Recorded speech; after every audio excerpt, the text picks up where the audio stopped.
Nate G, 219 to Hell Back and Better. Y'all know what it is. Another episode here. Sorry, it's been a little bit since I've had an episode, man. It's been a long couple of weeks, man, between dealing with life itself. You know, I lost a cat that I had 18 years. I'm not going to get too much into it. Don't want to get emotional.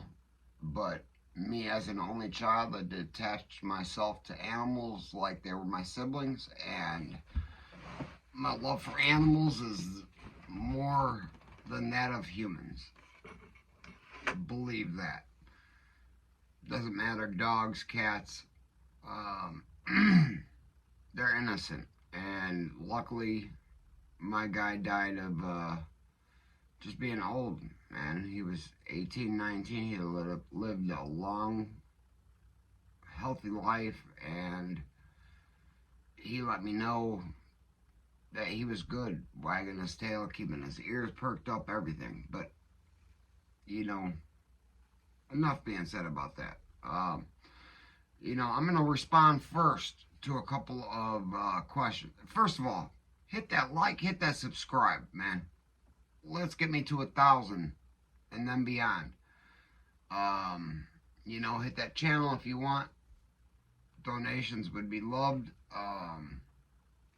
Trying to get a podcast going, you know, trying to get life focused on prison reform and the reentry, people coming home, and the lack of preparation that Indiana Department of Corrections currently gives you. So, September 28th of 2015 is when I left Indiana State Prison. And a couple weeks prior, I had finished up my reentry program, which is required by state to, you have to complete this program to enter back into society. And the most I remember about that class is being taught how to write a check.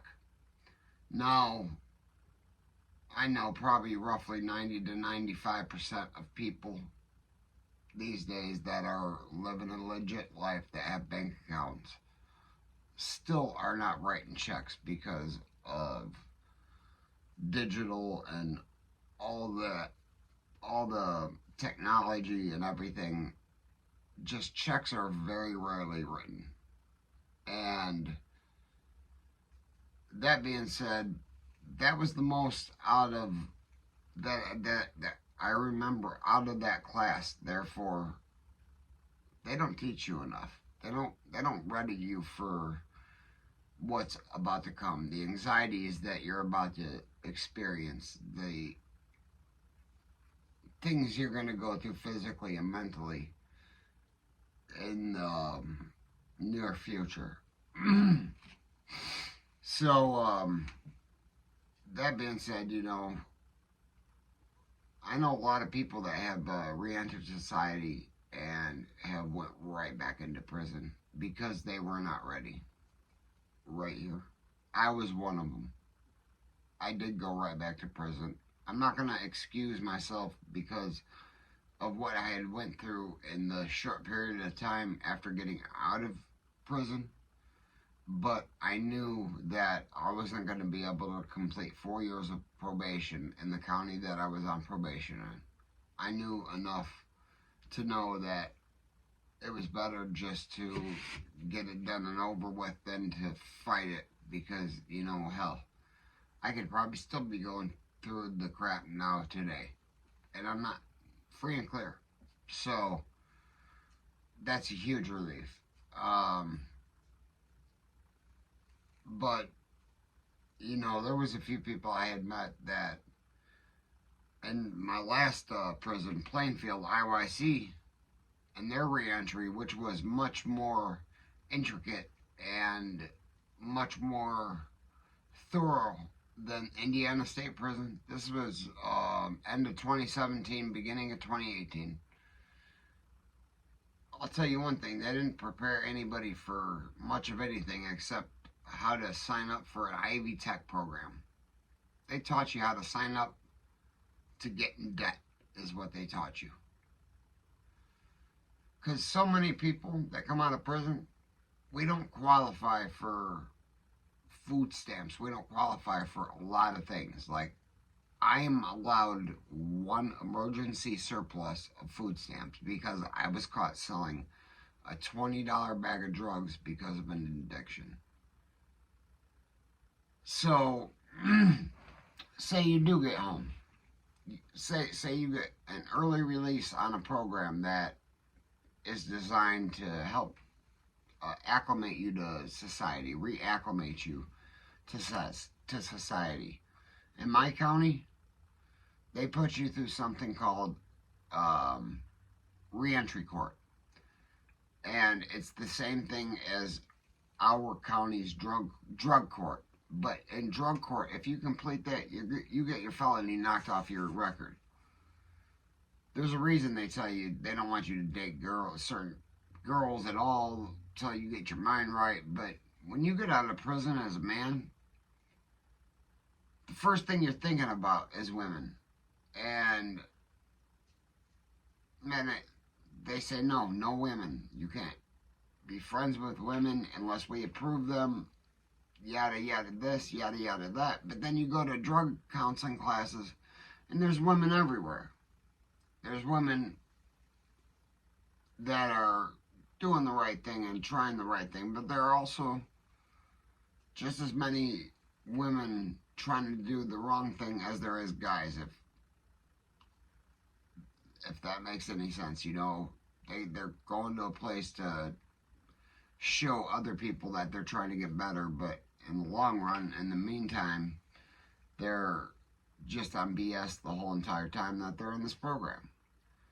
And I learned very quickly those that in that specific program, which were honorable people and which weren't.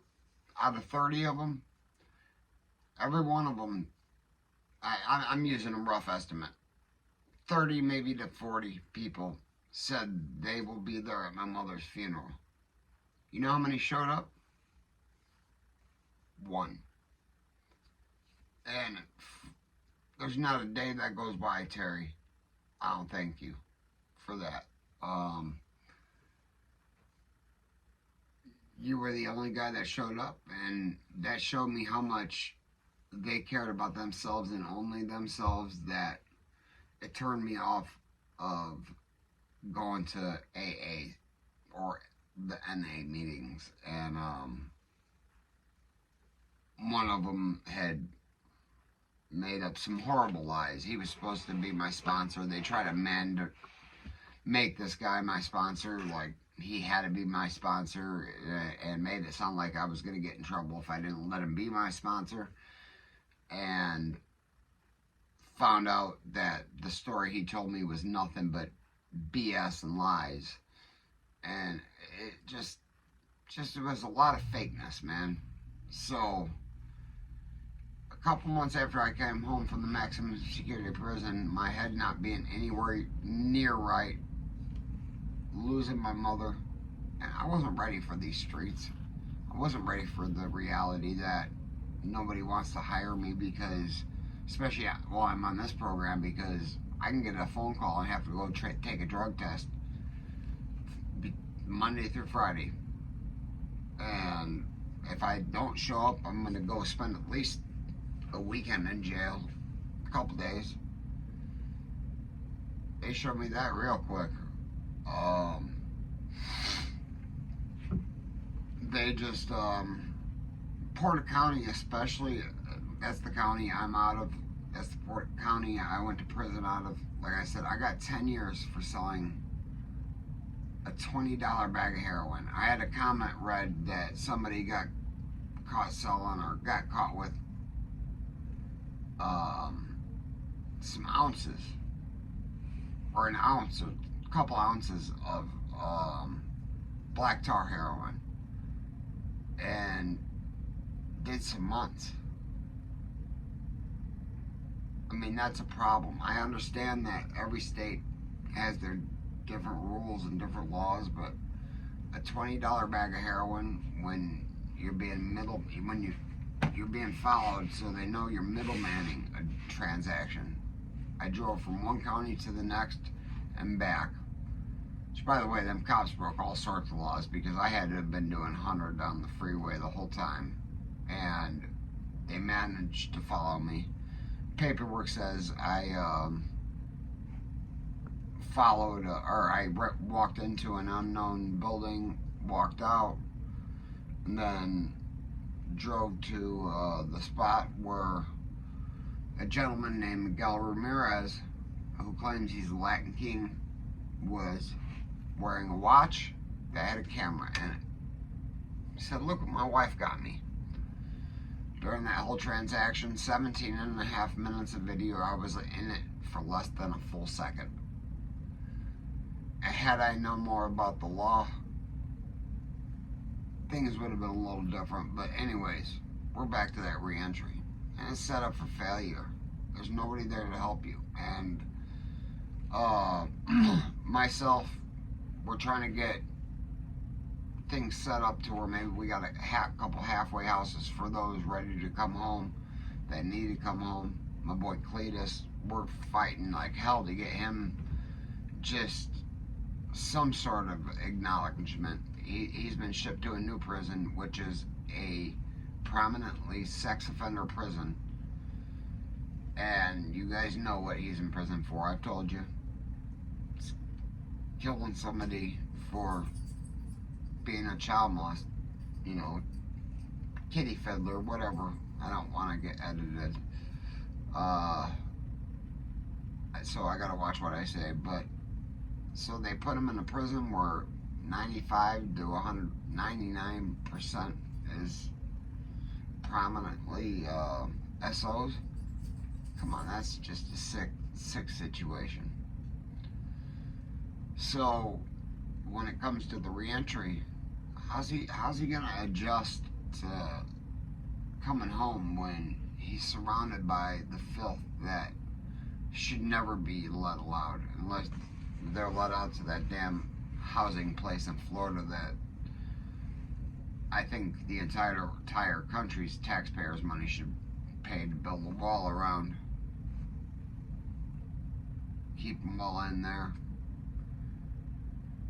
I mean, if we can't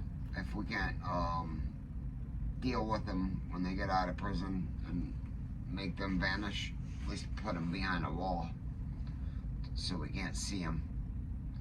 Like the guy that lives pretty close to me, man, I'd love to see him go behind that wall. Uncle Buddy, Bruce Nyhart, you piece of crap.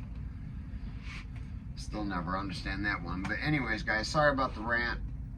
Just wanted to get a little bit on the re-entry. I'm going to be recording another video here in a few minutes. So, this was just about the re-entry. Hit like, hit that subscribe, and never forget life's choices. Hit that channel if you would like. And if they ain't hating it, you ain't making it.